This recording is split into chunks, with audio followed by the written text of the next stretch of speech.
Mr. President, Mr. Secretary General, fellow delegates, ladies and gentlemen.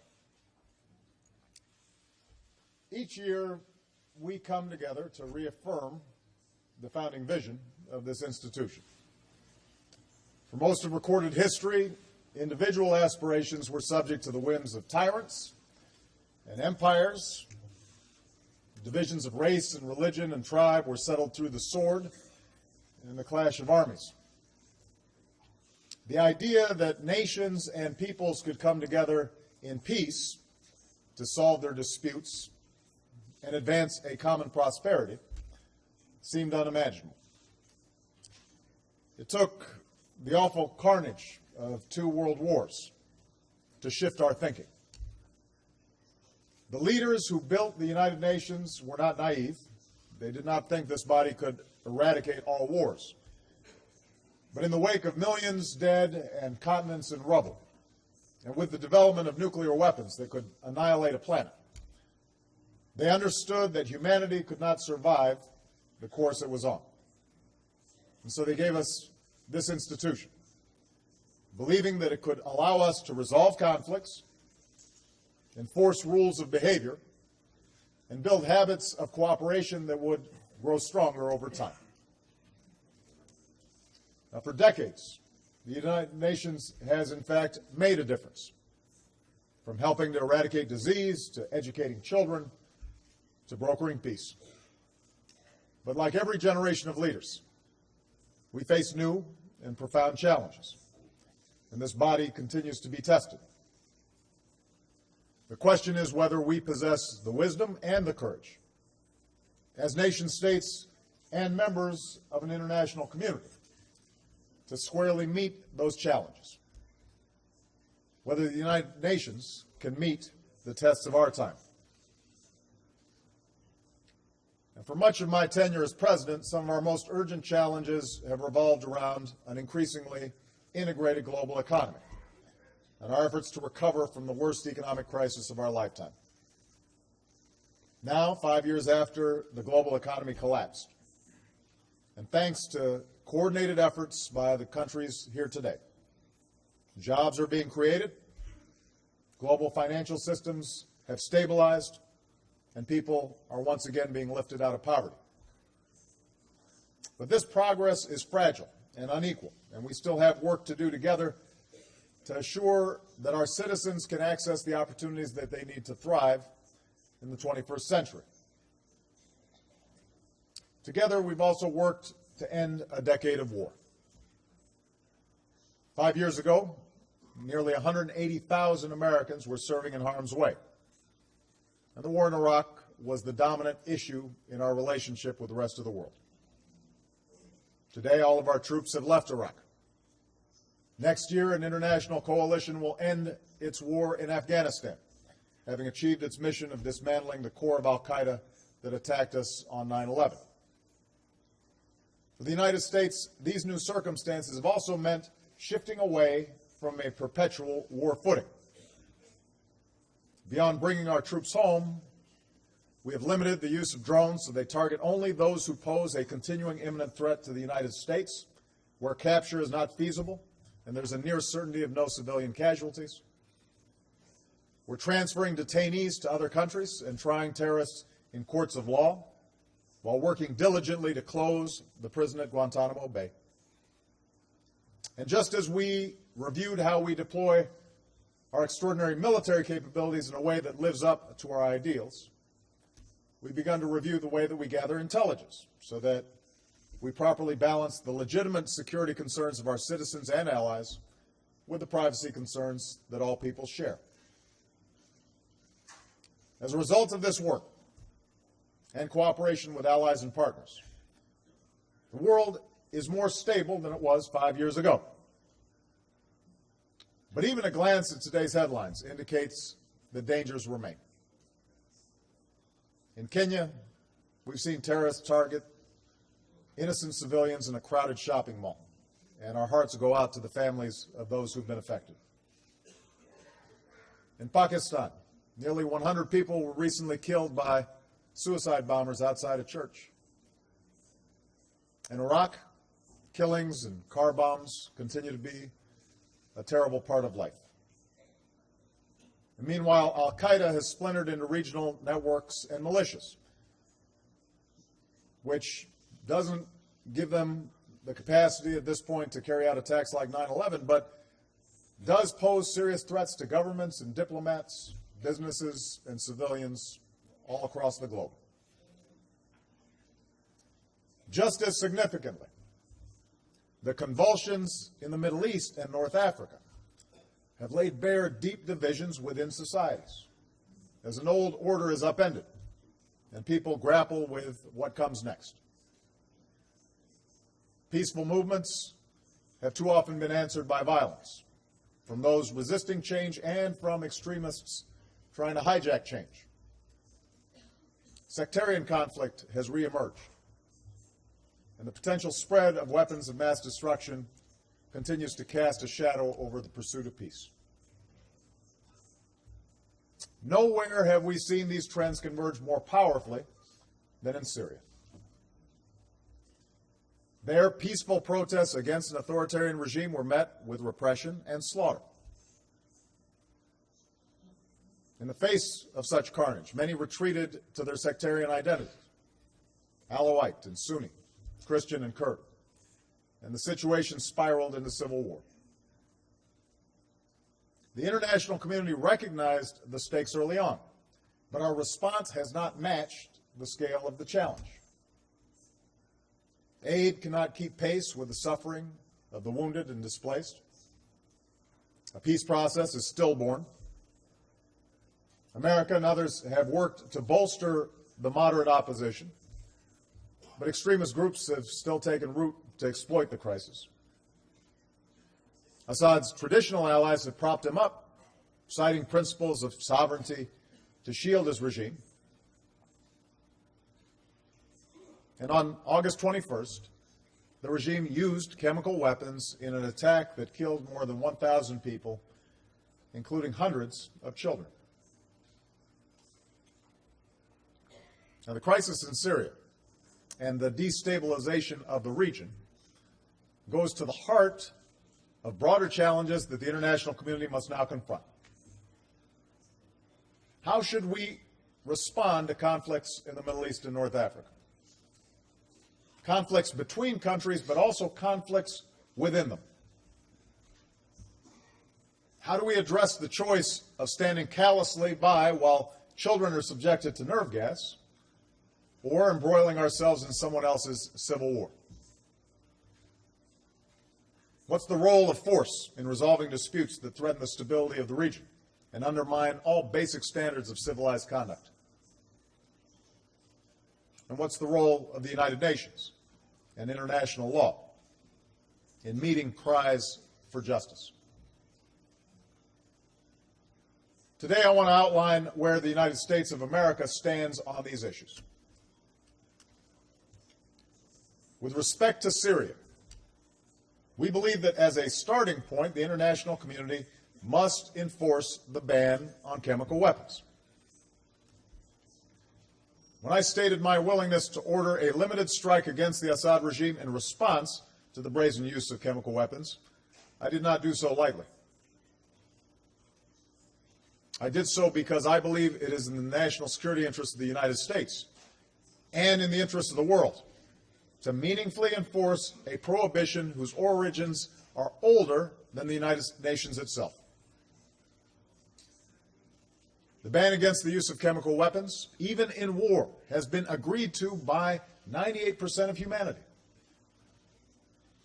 It is strengthened by the searing memories of soldiers suffocating in the trenches, Jews slaughtered in gas chambers, Iranians poisoned in the many tens of thousands. The evidence is overwhelming that the Assad regime used such weapons on August 21st. UN inspectors gave a clear accounting that advanced rockets fired large quantities of sarin gas at civilians. These rockets were fired from a regime-controlled neighborhood and landed in opposition neighborhoods. It's an insult to human reason and to the legitimacy of this institution to suggest that anyone other than the regime carried out this attack. Now, I know that in the immediate aftermath of the attack, there were those who questioned the legitimacy of even a limited strike in the absence of a clear mandate from the Security Council. But without a credible military threat, the Security Council had demonstrated no inclination to act at all. However, as I've discussed with President Putin for over a year, most recently in St. Petersburg, my preference has always been a diplomatic resolution to this issue. And in the past several weeks, the United States, Russia, and our allies have reached an agreement to place Syria's chemical weapons under international control and then to destroy them. The Syrian government took a first step by giving an accounting of its stockpiles. Now there must be a strong Security Council resolution to verify that the Assad regime is keeping its commitments. And there must be consequences if they fail to do so. If we cannot agree even on this, then it will show that the United Nations is incapable of enforcing the most basic of international laws. On the other hand, if we succeed, it will send a powerful message that the use of chemical weapons has no place in the 21st century, and that this body means what it says. Now, agreement on chemical weapons should energize a larger diplomatic effort to reach a political settlement within Syria. I do not believe that military action by those within Syria or by external powers can achieve a lasting peace. Nor do I believe that America or any nation should determine who will lead Syria. That is for the Syrian people to decide. Nevertheless, a leader who slaughtered his citizens and gassed children to death cannot regain the legitimacy to lead a badly fractured country. The notion that Syria can somehow return to a pre-war status quo is a fantasy. It's time for Russia and Iran to realize that insisting on Assad's rule will lead directly to the outcome that they fear, an increasingly violent space for extremists to operate. In turn, those of us who continue to support the moderate opposition must persuade them that the Syrian people cannot afford a collapse of state institutions, and that a political settlement cannot be reached without addressing the legitimate fears and concerns of Alawites and other minorities. We are committed to working this political track, and as we pursue a settlement, let's remember this is not a zero-sum endeavor. We're no longer in a Cold War. There's no great game to be won, nor does America have any interest in Syria beyond the well-being of its people, the stability of its neighbors, the elimination of chemical weapons, and ensuring that it does not become a safe haven for terrorists. I welcome the influence of all nations that can help bring about a peaceful resolution of Syria's civil war. And as we move the Geneva process forward, I urge all nations here to step up to meet humanitarian needs in Syria and surrounding countries. America's committed over $1 billion to this effort. And today I can announce that we will be providing an additional $340 million.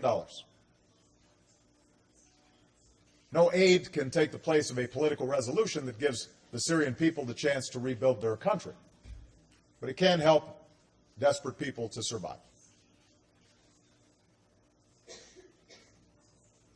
What broader conclusions can be drawn from America's policy towards Syria? I know there are those who've been frustrated by our unwillingness to use our military might to depose Assad and believe that a failure to do so indicates a weakening of American resolve in the region.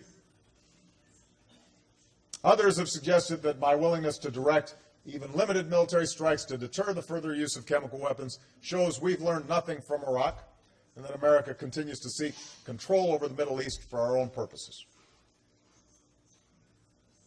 In this way, the situation in Syria mirrors a contradiction that has persisted in the region for decades. The United States is chastised for meddling in the region, accused of having a hand in all manner of conspiracy. At the same time, the United States is blamed for failing to do enough to solve the region's problems and for showing indifference towards suffering Muslim populations. I realize some of this is inevitable, given America's role in the world. But these contradictory attitudes have a practical impact on the American people's support for our involvement in the region and allow leaders in the region, as well as the international community, sometimes to avoid addressing difficult problems themselves. So let me take this opportunity to outline what has been U.S. policy towards the Middle East and North Africa and what will be my policy during the remainder of my presidency. The United States of America is prepared to use all elements of our power, including military force, to secure our core interests in the region. We will confront external aggression against our allies and partners, as we did in the Gulf War. We will ensure the free flow of energy from the region to the world. Although America is steadily reducing our own dependence on imported oil, the world still depends on the region's energy supply, and a severe disruption could destabilize the entire global economy. We will dismantle terrorist networks that threaten our people. Wherever possible, we will build the capacity of our partners, respect the sovereignty of nations, and work to address the root causes of terror. But when it's necessary to defend the United States against terrorist attack, we will take direct action. And finally, we will not tolerate the development or use of weapons of mass destruction. Just as we consider the use of chemical weapons in Syria to be a threat to our own national security, we reject the development of nuclear weapons that could trigger a nuclear arms race in the region and undermine the global nonproliferation regime. Now, to say that these are America's core interests is not to say that they are our only interests. We deeply believe it is in our interests to see a Middle East and North Africa that is peaceful and prosperous. And we'll continue to promote democracy and human rights and open markets because we believe these practices achieve peace and prosperity. But I also believe that we can rarely achieve these objectives through unilateral American action, particularly through military action. Iraq shows us that democracy cannot simply be imposed by force. Rather, these objectives are best achieved when we partner with the international community and with the countries and peoples of the region. So what does this mean going forward? In the near term, America's diplomatic efforts will focus on two particular issues: Iran's pursuit of nuclear weapons and the Arab-Israeli conflict. While these issues are not the cause of all the region's problems, they have been a major source of instability for far too long, and resolving them can help serve as a foundation for a broader peace.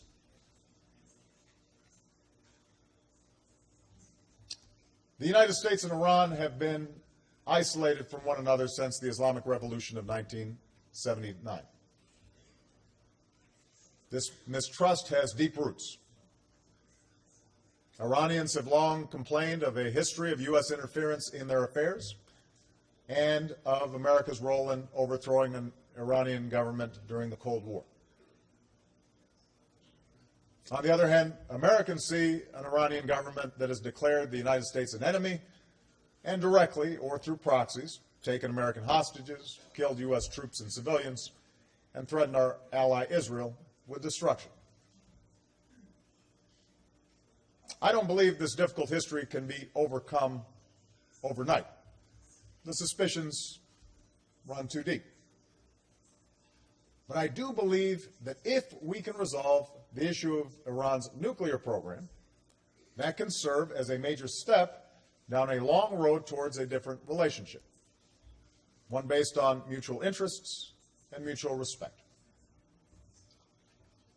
Well, since I took office, I've made it clear in letters to the supreme leader in Iran and more recently to President Rouhani that America prefers to resolve our concerns over Iran's nuclear program peacefully, although we are determined to prevent Iran from developing a nuclear weapon.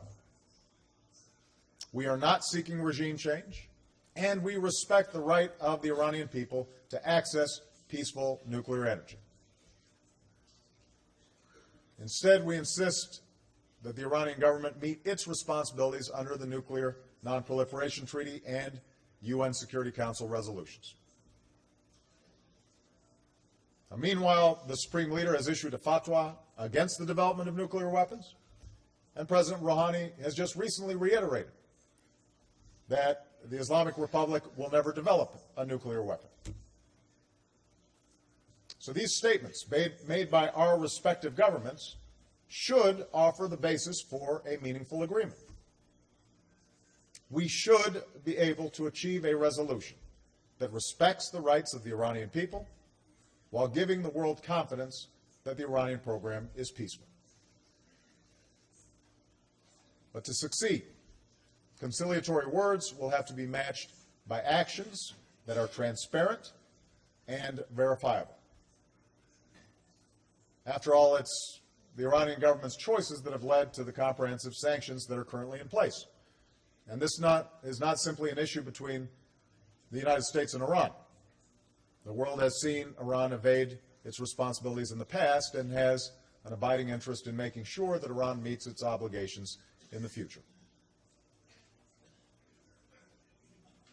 But I want to be clear, we are encouraged that President Rouhani received from the Iranian people a mandate to pursue a more moderate course.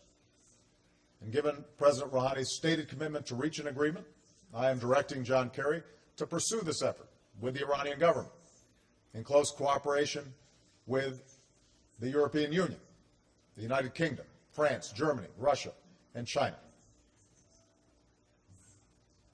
The roadblocks may prove to be too great, but I firmly believe the diplomatic path must be tested.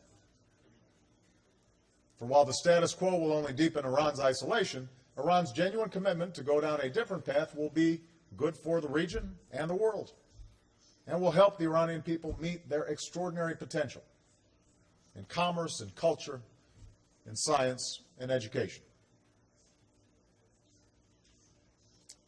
We are also determined to resolve a conflict that goes back even further than our differences with Iran, and that is the conflict between Palestinians and Israelis.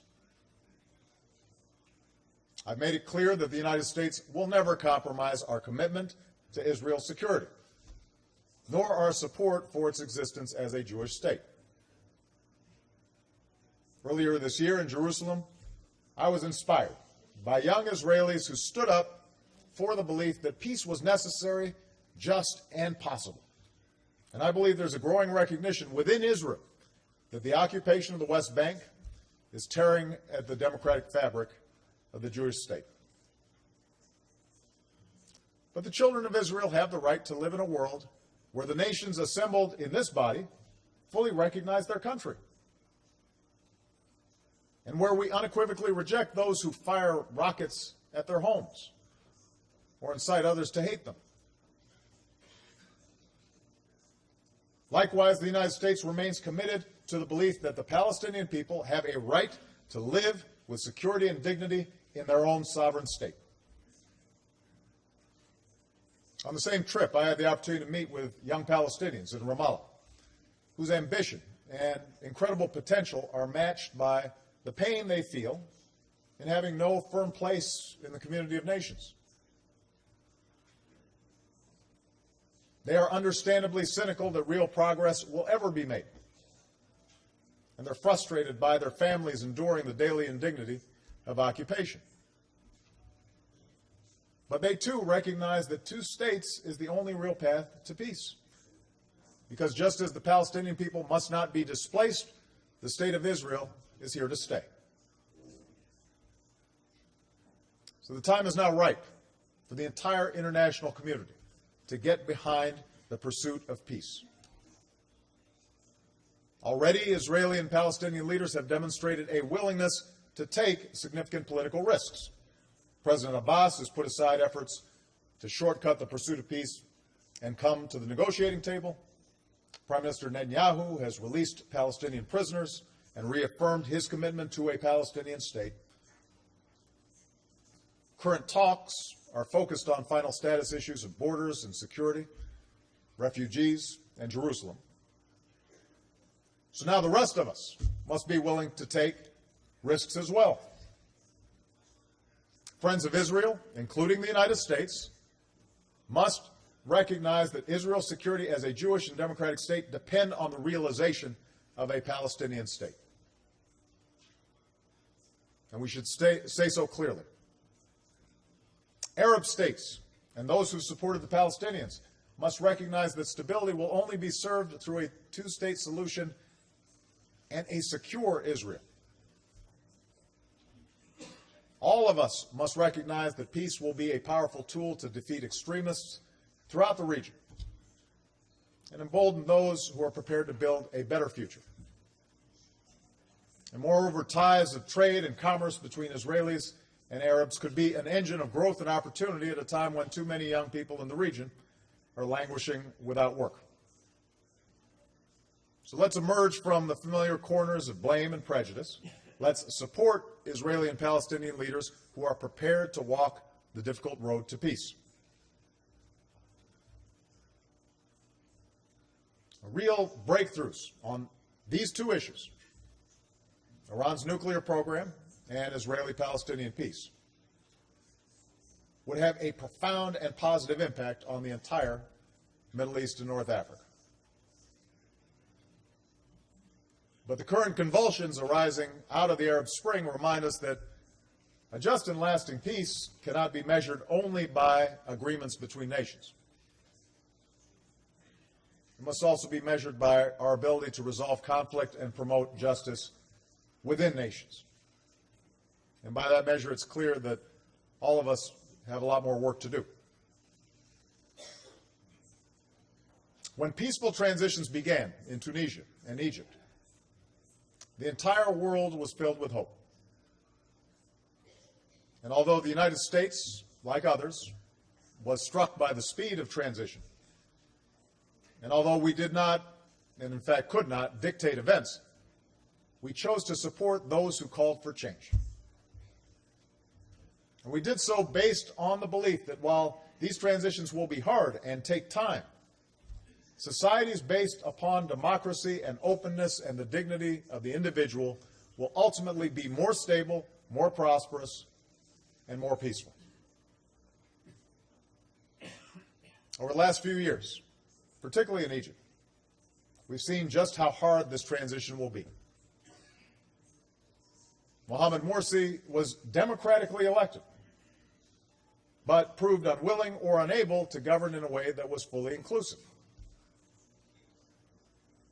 The interim government that replaced him responded to the desires of millions of Egyptians who believed the revolution had taken a wrong turn. But it too has made decisions inconsistent with inclusive democracy through an emergency law and restrictions on the press and civil society and opposition parties. Of course, America has been attacked by all sides of this internal conflict, simultaneously accused of supporting the Muslim Brotherhood and engineering their removal of power. In fact, the United States has purposely avoided choosing sides. Our overriding interest throughout these past few years has been to encourage a government that legitimately reflects the will of the Egyptian people and recognizes true democracy as requiring a respect for minority rights and the rule of law, freedom of speech and assembly, and a strong civil society. That remains our interest today. And so going forward, the United States will maintain a constructive relationship with the interim government that promotes core interests like the Camp David Accords and counterterrorism. We'll continue support in areas like education that directly benefit the Egyptian people, but we have not proceeded with the delivery of certain military systems, and our support will depend upon Egypt's progress in pursuing a more democratic path. And our approach to Egypt reflects a larger point. The United States will at times work with governments that do not meet, at least in our view, the highest international expectations, but who work with us on our core interests. Nevertheless, we will not stop asserting principles that are consistent with our ideals, whether that means opposing the use of violence as a means of suppressing dissent or supporting the principles embodied in the Universal Declaration of Human Rights. We will reject the notion that these principles are simply Western exports, incompatible with Islam or the Arab world. We believe they are the birthright of every person. And while we recognize that our influence will at times be limited, although we will be wary of efforts to impose democracy through military force, and although we will at times be accused of hypocrisy and inconsistency, we will be engaged in the region for the long haul.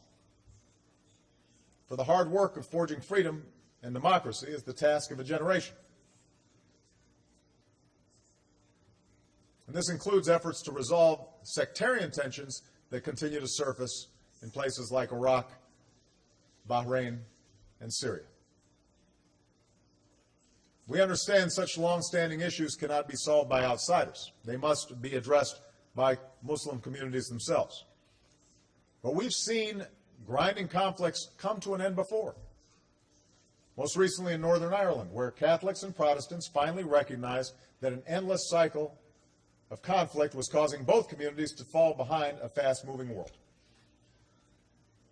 And so we believe those same sectarian conflicts can be overcome in the Middle East and North Africa.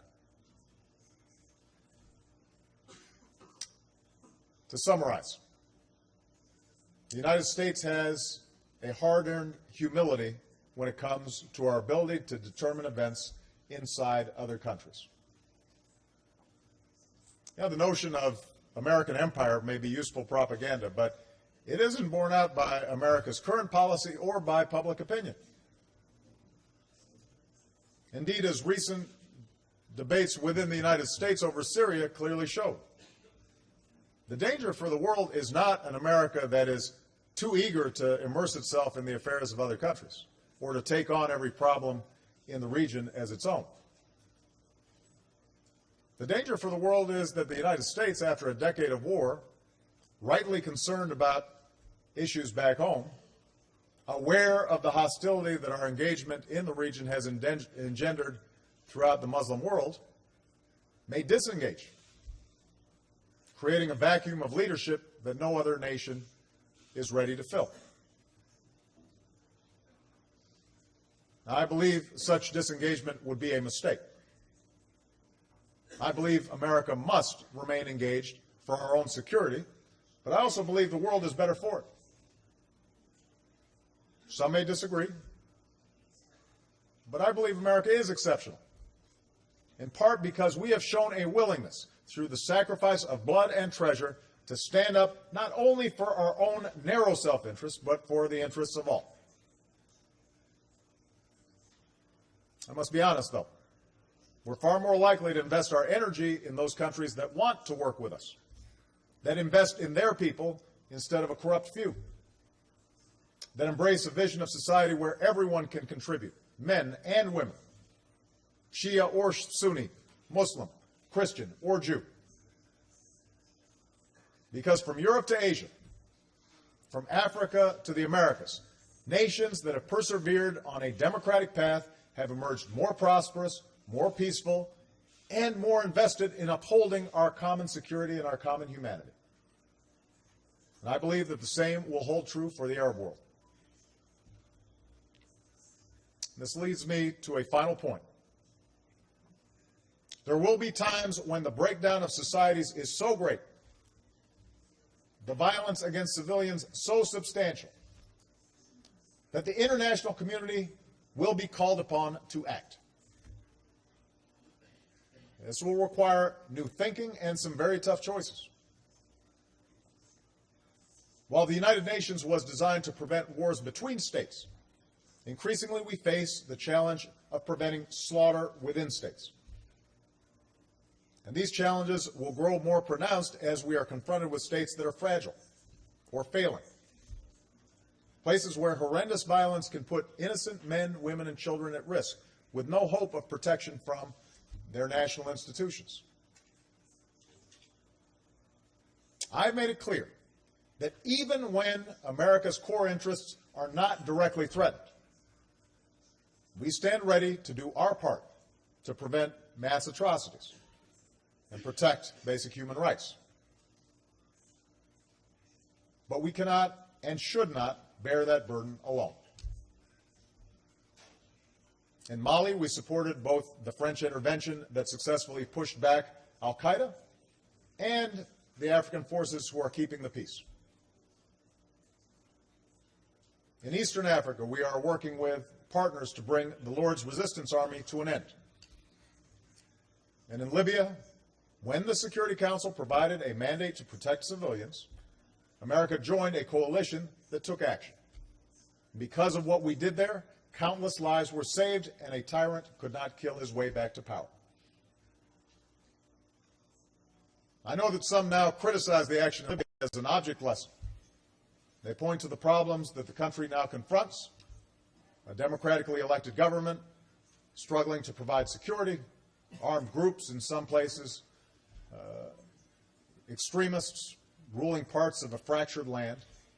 And so these critics argue that any intervention to protect civilians is doomed to fail. Look at Libya. And no one's more mindful of these problems than I am, for they resulted in the death of 4 outstanding U.S. citizens who were committed to the Libyan people, including Ambassador Chris Stevens, a man whose courageous efforts helped save the city of Benghazi. But does anyone truly believe that the situation in Libya would be better if Gaddafi had been allowed to kill, imprison, or brutalize his people into submission? It's far more likely that without international action, Libya would now be engulfed in civil war and bloodshed.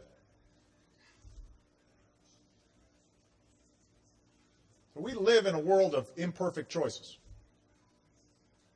Different nations will not agree on the need for action in every instance, and the principle of sovereignty is at the center of our international order. But sovereignty cannot be a shield for tyrants to commit wanton murder, or an excuse for the international community to turn a blind eye. While we need to be modest in our belief that we can remedy every evil, while we need to be mindful that the world is full of unintended consequences, should we really accept the notion that the world is powerless in the face of a Rwanda or a Srebrenica? If that's the world that people want to live in, they should say so and reckon with the cold logic of mass graves. But I believe we can embrace a different future. If we don't want to choose between inaction and war, we must get better, all of us, at the policies that prevent the breakdown of basic order, through respect for the responsibilities of nations and the rights of individuals, through meaningful sanctions for those who break the rules, through dogged diplomacy that resolves the root causes of conflict, not merely its aftermath, through development assistance that brings hope to the marginalized. And yes, sometimes, although this will not be enough, there are going to be moments where the international community will need to acknowledge that the multilateral use of military force may be required to prevent the very worst from occurring.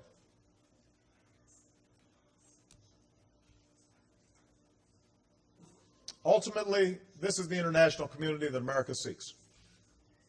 One where nations do not covet the land or resources of other nations, but one in which we carry out the founding purpose of this institution, and where we all take responsibility. A world in which the rules established out of the horrors of war can help us resolve conflicts peacefully and prevent the kinds of wars that our forefathers fought. A world where human beings can live with dignity and meet their basic needs, whether they live in New York or Nairobi, in Peshawar or Damascus. These are extraordinary times with extraordinary opportunities. Thanks to human progress, a child born anywhere on earth today can do things that 60 years ago would have been out of reach for the mass of humanity. I saw this in Africa, where nations moving beyond conflict are now poised to take off. And America's with them, partnering to feed the hungry and care for the sick and to bring power to places off the grid. I see it across the Pacific region, where hundreds of millions have been lifted out of poverty in a single generation. I see it in the faces of young people everywhere who can access the entire world with the click of a button and who are eager to join the cause of eradicating extreme poverty and combating climate change, starting businesses, expanding freedom, and leaving behind the old ideological battles of the past. That's what's happening in Asia and Africa. It's happening in Europe and across the Americas. That's the future that the people of the Middle East and North Africa deserve as well. One where they can focus on opportunity instead of whether they'll be killed or repressed because of who they are or what they believe. Now, time and again, nations and people have shown our capacity to change, to live up to humanity's highest ideals, to choose our better history.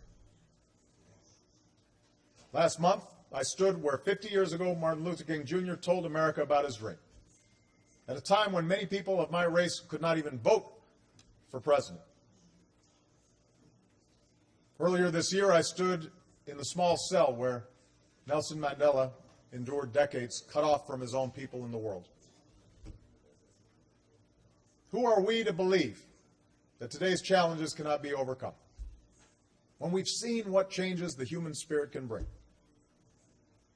Who in this hall can argue that the future belongs to those who seek to repress that spirit rather than those who seek to liberate it? I know what side of history I want the United States of America to be on. We're ready to meet tomorrow's challenges with you, firm in the belief that all men and women are in fact created equal, each individual possessed with a dignity and inalienable rights that cannot be denied. That is why we look to the future not with fear, but with hope. And that's why we remain convinced that this community of nations can deliver a more peaceful, prosperous, and just world to the next generation. Thank you very much.